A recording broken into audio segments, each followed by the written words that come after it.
All right, in this problem, we are given two ordered pairs or 2 points on a graph without the graph. So we have the x coordinate and y coordinate, x coordinate and y coordinate, and they want us to write an equation of the line formed by these that contains these 2 points or go through these 2 points. Okay, so in order to write an equation in slope-intercept form, you need 2 values. You need to find out what the slope of the line is, and you will need to find out what the y-intercept is. Okay, so we're going to first start off by calculating the slope, and we're going to use the slope formula, which, if you recall, is m equals the y's, subtract the y's on the top over subtract the x's on the bottom. And usually you'll hear y2 minus y1 over x2 minus x1. Okay, let me give you the stop. All right, there we go. Sorry. So here is, just in case you didn't know, the slope-intercept form is this y equals mx plus b. So what I'm doing is calculating for m, and then my next step after that will be calculate for b. Okay, so here, let's get back to where we're at. So we have an x value here and a y value here. That's a y. And another x value and another y value. So to organize it, we just call our first one x1 and y1, and our second one x2 and y2. And it doesn't matter as long as you keep them together. This x has to go with that y. This x has to go with this y. So we could have called this x1 and y1 and this x2 and y2. It doesn't change the result. All right, so back to our formula right here. Our formula, y2 minus y1. So y2 in our case is a 4. Subtract y1. y1 is a -6, so we put a -6 right there.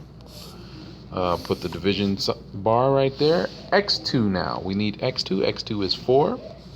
Subtract, and my x1 is a -2, so I put -2 in there right there. That's a parenthesis. And we'll go ahead and simplify this. So here we have 4 subtract the -6 is the same thing as 4 adding a +6, so that's going to give me 10 on the top. And then on the bottom I have 4 subtract a -2. It's the same thing as adding a +2, so 4 plus 2 is 6.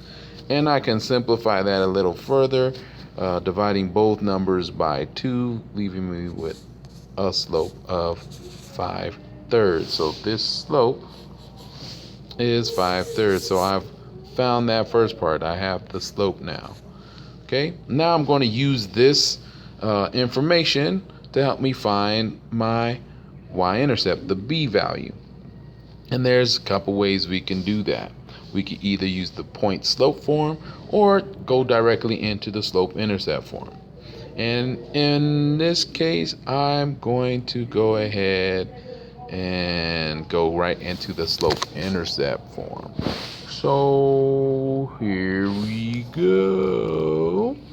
In order to use the slope-intercept form, I need to choose one of the ordered pairs. So I'm going to use the 4, 4. So I have a x value is 4 and a y value of 4. And what I'm going to do is substitute those values in for my y and the x, and then this slope that I found at 5/3. So y is 4 equals m, which is my slope. That's the 5/3 that I just calculated. And x, so times x, that's my other 4, plus b. Okay, so now I have an equation that'll allow me to find the value of b, or my y-intercept.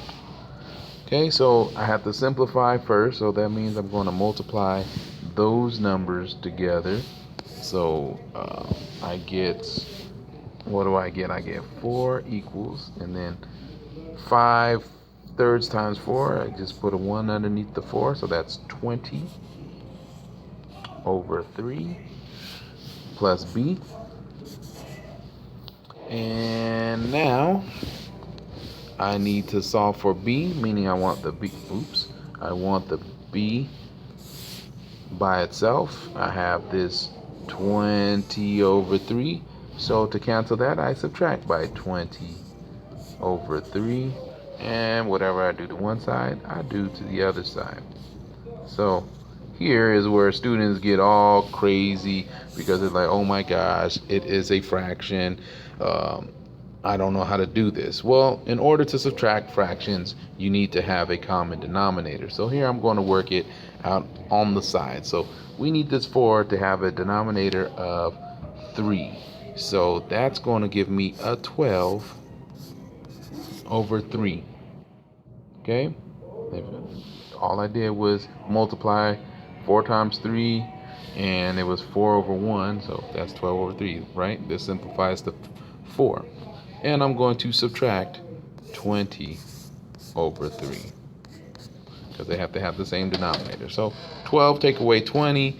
I'm going to end up with a negative answer right there. I get a negative 8 over 3. So this b right here, this b, now that it's all by itself, b is equal to negative 8 over 3. Okay, so now we have our b, and we found our slope up here, our slope right here, this 5/3. So we have our slope and our y-intercept. So now I can go ahead and write the equation. It's y equals, slope is 5/3. That's a 3. Let me try one more time. A 3x plus, and my y-intercept, the b value is negative 8 over 3. So this is our equation in slope-intercept form.